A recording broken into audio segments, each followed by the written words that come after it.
Olá pessoal, sejam bem-vindos ao canal Aprenda Fácil Educação Financeira. Hoje a gente vai falar do Vino 11. Um colega meu, Matheus Pochetti, fez a primeira avaliação do fundo e eu fiz uma segunda e a gente discutiu para chegar nesse relatório aqui que a gente vai apresentar para vocês. Afinal, a situação do fundo é preocupante ou não? Então vamos lá? O objetivo do fundo é obter renda através do investimento de lajes corporativas.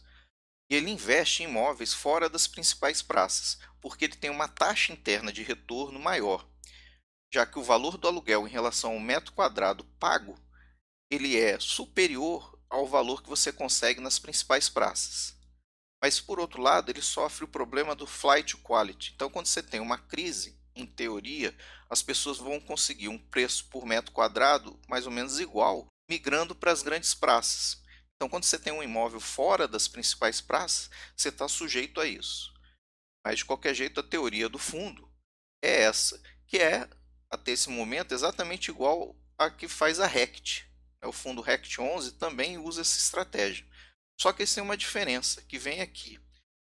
O Vino, ele tem preferência por comprar o imóvel todo e ter controle no imóvel. Então, quando você tem que fazer alguma reforma e tal, ele não fica sujeito às outras pessoas proprietárias do imóvel. Já a RECT tem outra teoria. Eles não se preocupam tanto com isso, né? Eles não querem perder tempo com a administração do imóvel e eles preferem, né, dedicar o tempo deles a pesquisar, sondar o mercado por novas oportunidades. Então são duas estratégias nesse ponto diferente. O mês de junho marcou o fim das negociações com os inquilinos. As inadimplências foram quitadas no mês. As negociações com os dois inquilinos inadimplentes foram terminadas, que foi a Renner, que teve um desconto parcial durante o período no qual a loja estivesse fechada por decreto, e a WeWork, que teve um desconto temporário de 20%, mas só no imóvel do Vita Corá. O imóvel da Oscar Freire ele não teve esse desconto. Com diferimento e a recuperação dos atrasados, o fundo recebeu 120% da receita contratual esperada para o mês. Então o investidor tem que ficar de olho nisso.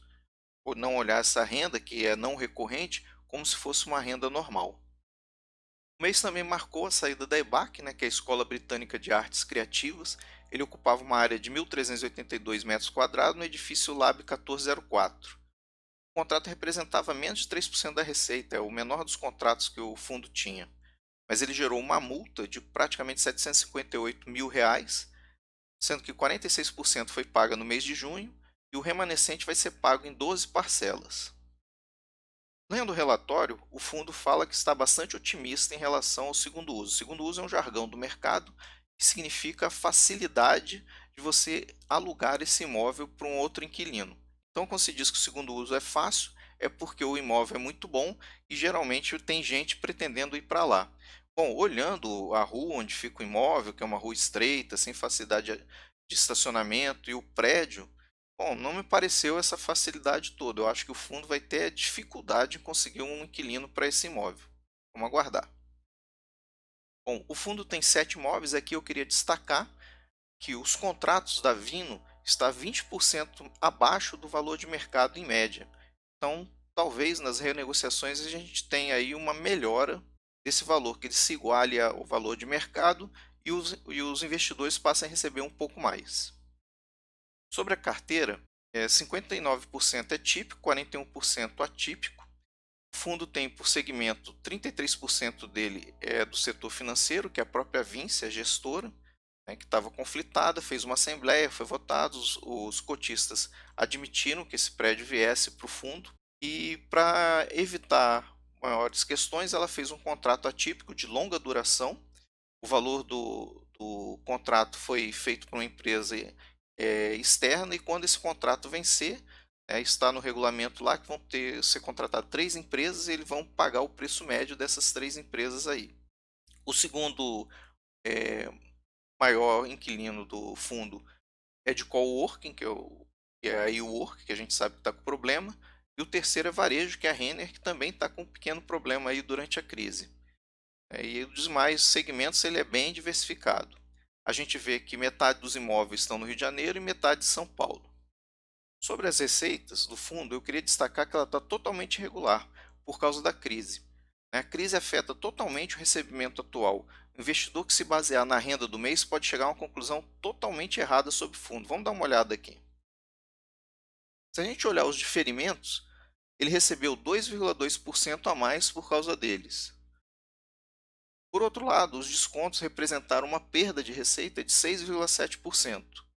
Então a gente teve que a receita faturada, que era para ser 100%, na verdade a gente recebeu 95,5%.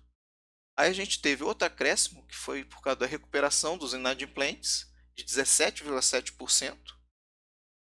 E ainda teve uma somatória, por causa dos inadimplentes também, as multas que eles pagaram, que foi de 6,5%. Então, no total, o fundo recebeu praticamente 120% acima do pactuado. Então, a gente vê que a receita está totalmente fora do padrão. Com o fim da crise, isso vai se estabilizar. Sobre a política de distribuição, muitas vezes o investidor ele olha os gráficos, mas ele não percebe a informação por trás. Note que dá para entender a política de distribuição do fundo. O fundo vem com resultado acumulado, gerado principalmente pelo dinheiro em caixa, mas note que ele distribuiu praticamente todo o resultado que ele gerou no mês. Então não estamos lidando com aqueles fundos que guardam dinheiro para uniformizar o resultado. Isso significa que podemos confiar no valor distribuído e ele é muito próximo do resultado gerado. Não fosse a crise, a gente estaria vendo que o fundo estaria repassando exatamente o valor contratado. O fundo ele espera que as distribuições até o final do ano fiquem entre 0,34 a 0,37 centavos por cota. E aqui o balanço, que deve ser o principal motivo de estudo dos cotistas. O que a gente vê? Ele tem 620 milhões em imóveis e o patrimônio líquido é de 604,6 milhões. O que significa que tem alguma dívida aí. Então, observando as obrigações por imóveis, a gente vê que o fundo tem, na verdade, uma dívida de 77,8 milhões, uma dívida razoável, um pouquinho superior a 10% do patrimônio que ele tem. E ele tem caixa 62,8 milhões. Você fala, opa, é uma dívida maior do que o valor que ele tem em caixa. Então, certamente ele vai ter que fazer uma emissão, e vai ter mesmo. Só que é o seguinte, o fundo tem 13,6 milhões de dívida para o curto prazo, ou seja, quando a gente fala curto prazo, é uma dívida no prazo de um ano. Então ele tem caixa para enfrentar isso, mas ele certamente vai ter que fazer aí alguma emissão no médio prazo para pagar o resto dessa dívida. O que significa, no final das contas, que o fundo vai ter uma pequena perda de receita, a não ser que ele continue alavancado. Então vamos aguardar aí como é que o fundo vai decidir a sua continuação. E por hoje a gente fica por aqui. Aquele abraço.